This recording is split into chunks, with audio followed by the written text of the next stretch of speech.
Back again with psychologist Peter Miller. I'm Guy McPherson on the Nature Bat Slash channel. It is extremely unlikely Earth or any other planet could support complex life, yet here we are. The odds against any one of us being here on Earth in physical form are exceptionally high. Yet again, here we are. The odds of any one of us existing based on our extensive knowledge of DNA and also our extensive knowledge of the universe, the odds of any one of us existing are 1 times 10 to the 2,685,000th power. Our universe has about 10 to the 80th atoms. So you have to multiply that 10 to the 80th times 33,562 to get to the 10 to the 2,685,000th power. So the odds against any of us existing are exceptionally rare, and yet here we are. The question of the day, the issue of the day for this conversation, our bodies are soft, squishy, and difficult to defend. We are not designed to live in a dinosaur world because we don't have built-in protection. Our species is susceptible to stress and misery. How do we alleviate these factors? How do we deal with the fact that we are soft, squishy, difficult to defend animals, susceptible to stress and misery? How do we get through the day? Peter, you're the psychologist. Please tell us how to get through the day. I hate it when people say that. I ask people a question and then that's a common one. You're the professional, right? I'll try my best, I say, which is, that's what I do. So I'll try and come up with an answer that helps. I mean, one of the best gifts I think we can give to each other, and I say this from lots of life experience and seeing both sides of it. I think the greatest gift we can give to each other is sanity, and take responsibility for our sanity.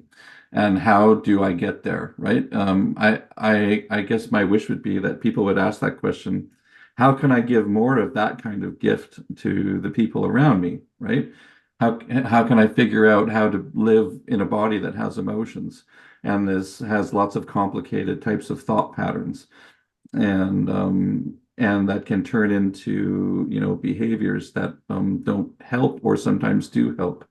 How can I figure out this kind of like this matrix, this of living in this body? And I mean, when you talk about our bodies, or how rare we are, it kind of makes me think too how, I don't know, like it's like we're a complicated type of being that we're trying to understand how to, a lot of our lives are like, I'm trying to figure out how to live in this body, right? Mm-hmm, mm-hmm. And I'm trying to figure out how to engage with the other bodies around me. So, so that we don't tear each other apart, and so that we can actually help each other in ways that are helpful. Yeah, that's a You know what I great mean? start, not tearing each other apart. That's a wonderful start. hmm Yeah, that's a wonderful start. And but I mean, the sad thing is, and I still see this every day in my practice, is that people don't know what they don't know. So like often they don't even know when they're unhealthy in ways. They don't even know that it's happening. And then if they realize through enough harsh experience that something is happening, then the next question is, how do I fix it? And then they realize that they never knew that what they needed to know early in life to work with their emotions in a healthier, more productive, constructive way. They never were given the tools. They didn't have the experiences with their parents that would engender the everyday use of those abilities and tools. Like, I think we can do amazing things with our bodies. I mean, and you've seen all the different types of athletes and artists and the amazing things we can do and produce. But how many of us are actually equipped with the tools in the early stages so that life doesn't need to be miserable? Like, it's hard, yes, but it doesn't need to be miserable, right? And then the people that end up in that misery, they also often lose the opportunity to be creative, because they're so stuck in the misery, right? That they are literally shooting themselves in the foot over and Right. over and over, right? So they don't see how it's happening, but I mean, they're destroying their relationship, they're destroying their job, right? They're getting they're getting hooked on things that make it so they can't function. Like, but and then the sad thing too is people will say, "I should have known. I should have known. I'm such a bad human. I should have known how to do this." But then they never knew in the beginning. Do you know what Right. I'm saying? Yes, none of us ever know. We don't know anything. We come into the world covered in somebody else's blood. We get slapped first thing, slapped awake, and we don't know anything. And we go through life, and most people don't ever pick up anything after that or anything significant. It's it's a tough world. And again, another example, our bodies are soft, squishy, difficult to defend. We come into the world, we don't have any armor built in, right? And Mhm. so life is challenging for all of us. Yeah.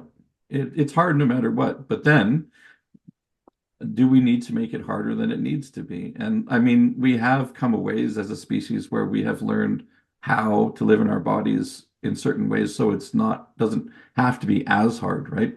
And again, I'm talking about how to work with your mind and in relationships so that it doesn't have to be like 100% misery. Um, Right.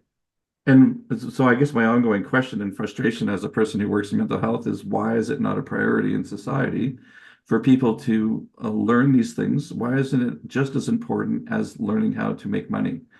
Why is it not right at the top, right? That's my ongoing frustration. Well, maybe if what is there, a dozen billionaires in the world, something like that, a dozen, probably 15 or 20, something like that, not very many. If if any one of those billionaires were capable of making money off mental health, I guarantee there'd be a lot of money involved. Mm-hmm.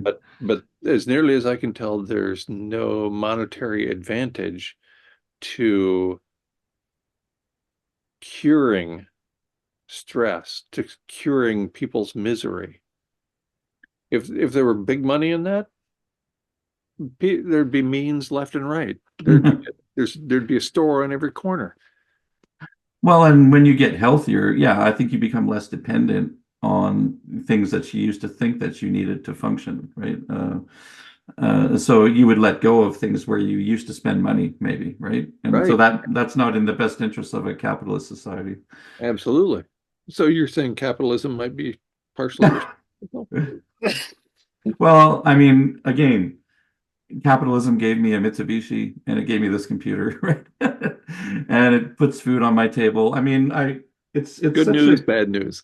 it's such a frustrating thing to talk about because you know that it's sort of the hand that feeds. But on the other hand, it also comes with a whole bunch of consequences, and it frustrates me when people say we need to normalize these consequences. So it's normal for people to be sick left, right, all over the place, to be killing themselves. It's normal for us to be at constant war, around the globe. Like it's just it's we have to accept it. It just is what it is. That really frustrates the hell out of me. Well, the last thing we want is you to be frustrated. Well, and yeah, I'm learning how to really deal with my frustration. I've had hard times over the years, but now I'm just trying to say, talk through my feelings in a productive way. And to contribute. I mean, maybe these kinds of this when I express this frustration, people when they hear it, they're like, yeah, like me too. Like, why do we have to say that everything around us that has harmful side effects is normal? It's not. We don't Right. live in a normal place. In fact, I think in many ways it's like we live in a prison, even though we're not behind bars. There are invisible bars, and you've talked about those in some of your classes. I've heard before.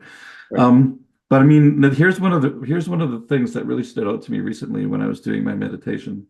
When you really learn how to disengage with all the unnecessary thinking and really kind of go like, most of the stuff in my head is noise and chatter and it doesn't serve me, and I'm not going to glom onto it and make it real when it's not. So, I mean, I'm getting good at that, but there's a consequence to it, and it's boredom. It's Hmm. boredom. Really, so it's profound boredom because you're like, so there's no drama. All the drama that I'm concocting is mostly fake. But so then what is my life composed of? Like it used to make even though it made misery, it made life exciting. right? And now when I drop all of the unnecessary chatter and drama and noise, now I'm like, okay, it's just work, eating, sleeping, and kind of going on the occasional vacation and doing yard work. That's my life. Like, Well, that's a life of everybody in this country, and I mean, and maybe in Canada too. is that freedom or is it more like prison? Like It's absolutely prison.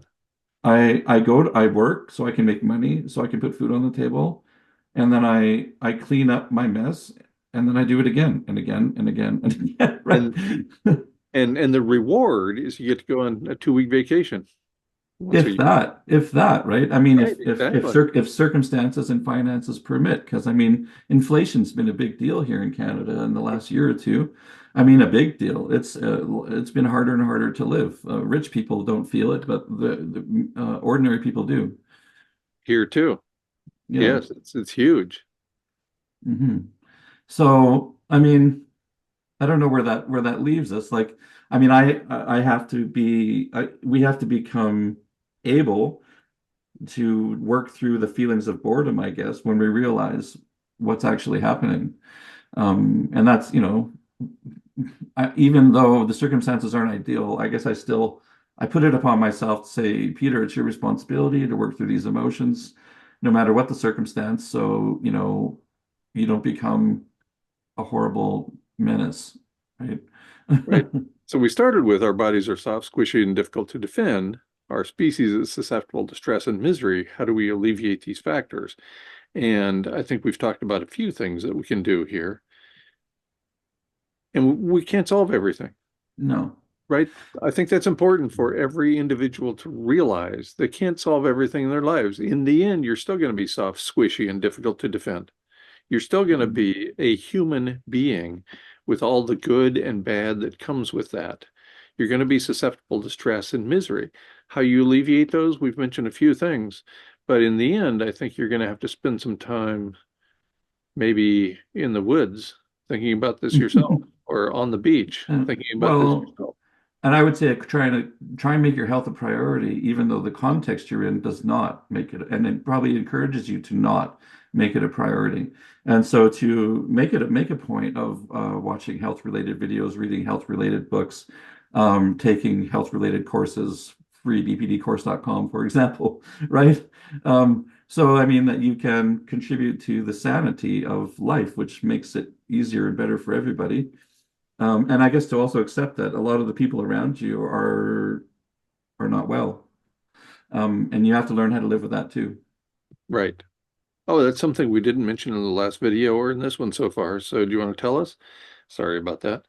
What your free Oh, BP yeah, no is all problem. about? But yeah, it's my free course about borderline personality disorder, which is one of the most common issues out there when it comes to mental health, and probably underappreciated for its magnitude and probably underreported. They say it's around 6 to 10% of the population. I think it's much more, honestly, because lots of people don't talk about their mental health. They don't go get assessed. And there's lots of places in the world that just don't have the resources for that anyway. Um, but it is one of the most common disorders that affects people who have had trauma in their early life, like loss of a parent, for example. And they could also be genetically predisposed to it. And then on top of it, also have trauma, which is makes it almost a guarantee that it would become active. And not having ideal circumstances in childhood where you can have warm, healthy attachments with parents and they can teach you how to work with your emotions and not be afraid of them and avoiding them, running away from them your whole life. So, I mean, my course is one of many. There's lots of other great resources on the subject. A real good one on YouTube, this guy from Canada, it's called Self-Help Tunes. He's made a series of really easy to understand videos on the same subject that I talk about in my course. It's mostly cognitive behavioral therapy and dialectical behavior therapy, a combination of the two. Mhm. Um, But it's there, free for anyone who's interested in learning. Thank you. Free BPD course, freebpdcourse.com. Thank you. I Yep. appreciate that. Yep.